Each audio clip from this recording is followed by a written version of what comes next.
Donald Trump वो ऐसे शख्स है जो खुद का नाम एप्स्टाइन फाइल में आया है, वो खुद एक पेडोफिलिक आदमी है, वो खुद बच्चियों का रेप करता है और उसके बाद उसमें इतनी हिम्मत है कि वो ये कहता है कि वो ईरान की बच्चियों को बचाएगा।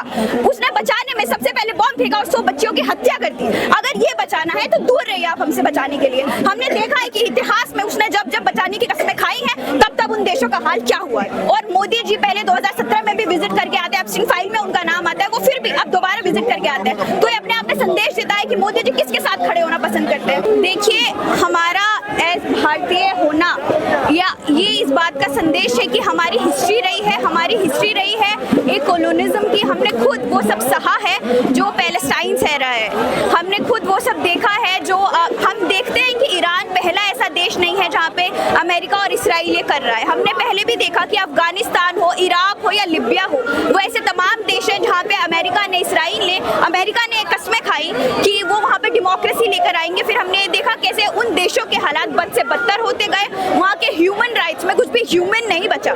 तो हम इसी तरीके से आज ईरान को भी देखते हैं। ईरान में वो जिस तरीके का तख्ता पलट करने की कोशिश कर रहे हैं, कैसे आयतुल्ला खुमैनी की मौत हो जाती है, उसके बाद भी हमारे प्राइम मिनिस्टर को इतना भी वो नहीं रहा कि एटलीस्ट एक कंडेमनेशन ही डाल दे, एटलीस्ट ये बोला जाए, एटलीस्ट उनको रिकॉग्नाइज किया जाए कि किसी देश का इतना बड़ा महानायक मारा गया। कह रहे कि लोकतंत्र वहाँ आएगा, तानाशाही खत्म हुई है और महिलाएं स्पेशली वो जश्न मना रही हैं उस सिगरेट जला करके उस फोटो के साथ। देखिए, पहले तो उस फोटो की बात, जिस फोटो का आप जिक्र कर रहे हैं, वो एक कनाडा की औरत है, उसने कनाडा में बैठे हुए वो फोटो जलाया था। और मैं किसी तरीके से ये नहीं कह रही हूँ कि ईरान का जो रिजीम था वो बहुत ज़्यादा अच्छा था, ये वो बहुत यूटोपियन कंट्री है, ऐसा कुछ नहीं था। हमने देखा है कि कैसे वहाँ पे भी बहुत औरतों के साथ होने वाले अत्याचार हुए। हमने देखा कि कैसे महमा आमिनी की हत्या हुई, उसके बाद पूरे देश भर में प्रोटेस्ट रहा और हम भी उन्हीं के साथ हैं। हम समझते हैं कि किसी भी तरीके का रिलीजन को फोर्स ना किया जाए, पर ये भी समझना ज़रूरी है कि अमेरिका और इसराइल वो ऐसे देश नहीं हैं, वो किसी पूरे वर्ल्ड के बाप नहीं हैं कि वो जाएंगे और हवा से डेमोक्रेसी फेंक कर आ जाएंगे किसी देश पर। लेकिन हाथों के पीछे पड़े हैं डोनाल्ड ट्रंप। बिल्कुल, डोनाल्ड ट्रंप वो ऐसे शख्स है जो खुद का नाम एप्स्टाइन फाइल में आया है, वो खुद एक पेडोफिलिक आदमी है, वो खुद बच्चियों का रेप करता है और उसके बाद उसमें इतनी हिम्मत है कि वो ये कहता है कि वो ईरान की बच्चियों को बचाएगा। उसने बचाने में सबसे पहले बॉम्ब फेंका और 100 बच्चियों की हत्या कर दी। अगर ये बचाना है तो दूर रहिए आप हमसे बचाने के लिए। हमने देखा है कि इतिहास में उसने जब जब बचाने की कसमें खाई हैं तब तब उन देशों का हाल क्या हुआ है। लेकिन ईरान के साथ में तो नहीं आ रहे हैं मुस्लिम कंट्रीज। देखिए, उन मुस्लिम कंट्रीज में अब कुछ बचा, देखिए ये समझने वाली बात है कि जब ईरान का इस्लामिक रेवोल्यूशन होता है उससे पहले ईरान के और यूएस के बहुत अच्छे ज़्यादा ताल्लुकात थे। जब इस्लामिक रेवोल्यूशन आता है, वहाँ पे तख्ता पलट होता है, उसके बाद यूएस की ईरान से दोस्ती खत्म होती है। हमने देखा कि उसके बाद यूएस की सऊदी से दोस्ती होती है और फिर उस दोस्ती में ये जो कुवैत है, ओमान है, ऐसे तमाम गल्फ कंट्रीज है, उनमें यूएस फिर अपने बेस बनाता है और आज उन्हीं बेसों पर ईरान जो हमले कर रहा है वो उन्हीं बेसों पर कर रहा है। तो ये समझने वाली बात है कि उन कंट्रीज का तो अपना फायदा है क्योंकि वो आज भी यूएस से दोस्ती करे हुए हैं और यूएस और इसराइल का नेक्सस इतना बड़ा है, वो नेक्सस इतना बड़ा है और इतना पावरफुल है कि देश डरे हुए हैं। जो ईरान है वो अलग थलग पड़ गए हैं, कोई साथ देने नहीं आ रहा उनका। देखिए, जो फ्रांस है, सॉरी वो चीन है या रूस है, वो भी खुलकर सामने साथ में नहीं आ रहे। देखिए, ये वर्ल्ड वॉर 3 की शुरुआत भी हो सकती है। अभी हम ऐसा कुछ नहीं जानते हैं कि अमेरिका और इसराइल कितने बड़े हमले कर सकता है। हमने देखा है कि उसने ईरान का भी क्या हाल किया है।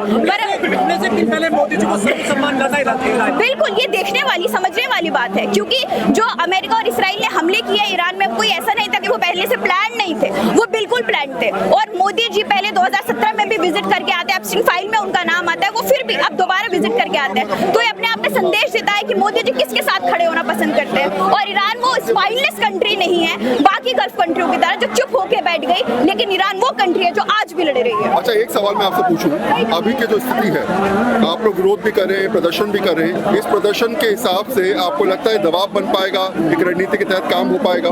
देखिए, हम प्रदर्शन इसलिए नहीं करते हैं क्योंकि हमको यहाँ पे आके ड्रामा करना होता है या फिर कोई खेल खेलना होता है। हम ये प्रदर्शन इसलिए करते हैं ताकि हमें दिखा पाए कि इंसानियत आज भी जिंदा है। हम ये प्रदर्शन इसलिए भी करते हैं ताकि अपनी भारतीय सरकार को भी संदेश दे पाए कि वो 2 दिन पहले नेतन्याहू के साथ जाते हैं और इसराइल विजिट करके आते हैं। वो हम उन भारतीयों में से हम वो भारत के निवासी नहीं है जो जेनोसाइडल स्टेट को सपोर्ट करते हैं। हम उस भारत में रहते हैं जो आज भी पैलेस्टाइन के साथ खड़ा है, जो आज भी ईरान के साथ खड़ा है। चाहे ईरान अकेला हो, चाहे ईरान अकेले लड़ाई लड़ रहा हो, लेकिन वो एक रेवोल्यूशनरी लड़ाई है जो कि कोई बाकी देश उसमें उतरना भी नहीं चाह रहे हैं। क्या आपको लगता है बाकी के देशों को स्टैंड क्लियर करना चाहिए? भारत तो करे बाकी देश में अगर स्टैंड क्लियर करें तो ऐसे हालात में थोड़ा सा दबाव की रणनीति पर काम हो पाएगा? देखिए, मैं बिल्कुल समझती हूँ कि बाकी देशों को भी सामने आना चाहिए, शुरुआत करनी चाहिए कंडेमनेशन से। कैसे आयतुल्लाह खमीनी की उनकी मौत हो जाती है, उस पर भी देश अभी तक चुप है।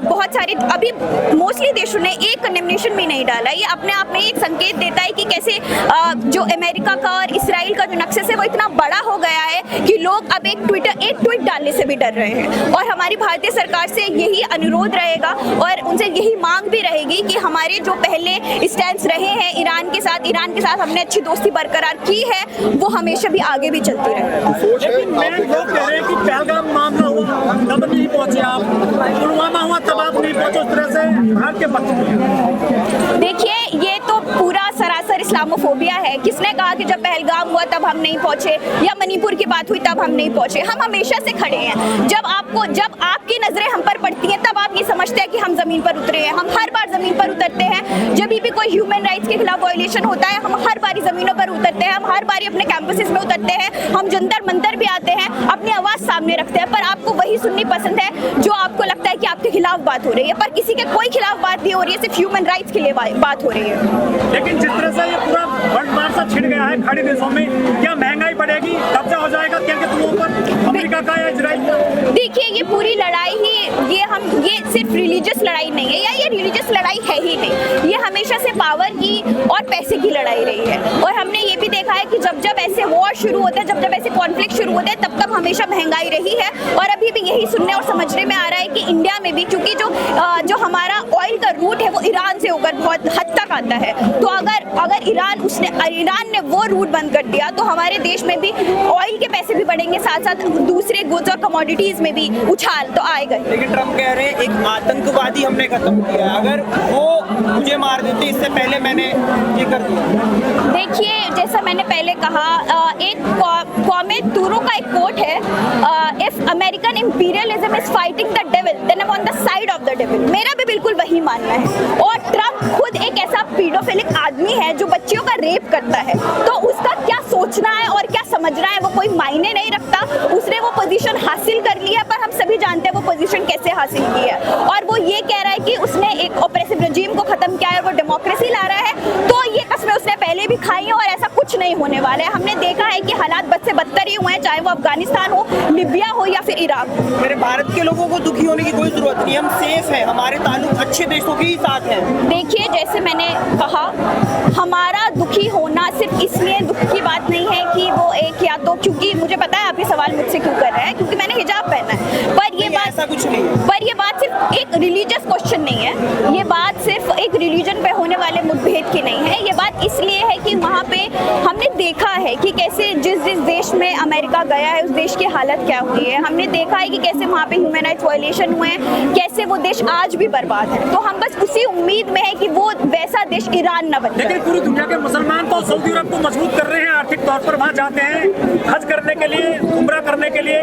इससे ताकत बढ़ रही है सऊदी अरब की, और सऊदी अरब उसको साथ दे रहा है यूएस को। ये तो सारे मुसलमानों की जागने की बात है। फतवा क्यों जारी करते हैं उसके खिलाफ? देखिए, ये तो सारे मुसलमानों की, जैसे मैंने बताया, सारे मुसलमानों की जागने की बात है। अब वक्त है कि आंखें खोली जाए, ये समझा जाए कि सऊदी अरेबिया हमारा अब दोस्त नहीं है, ना वो था।